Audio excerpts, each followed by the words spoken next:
Hey guys প্ৰথমতে চাওক এই সাংঘাতিক ভিডিঅ'টো তাৰপাছত চাম আমি কেইটামান ফানি কমেণ্টছ।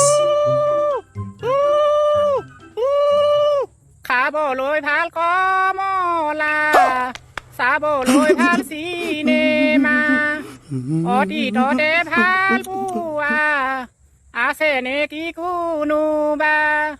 যদি আছে কোনোবা, কেলৈ দিছা বেদনা?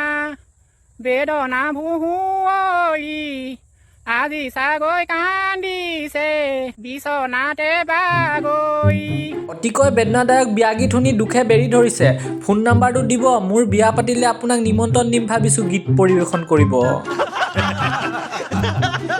আপোনাৰ বিয়া নামে মোক বহুত বেদনা দিলে, ককাৰ বেদনাই হেঁচা মাৰি ধৰিছে। প্ৰভু আপুনি ক'ৰ পৰা আহিল আকৌ? মোৰ বিয়া দিনা কিন্তু এগৰাকী কোনো নাপায় দেই, মই এতিয়াই বুকিং কৰিলোঁ। ককাই পেঞ্চন লোৱা বয়সত বিয়া নাম লৈ আনন্দ লৈ আছে। আপোনাক এতিয়া আইতা কম নে ককা কম বাৰু? হাজবেণ্ডে কি কৰে আপোনাৰ?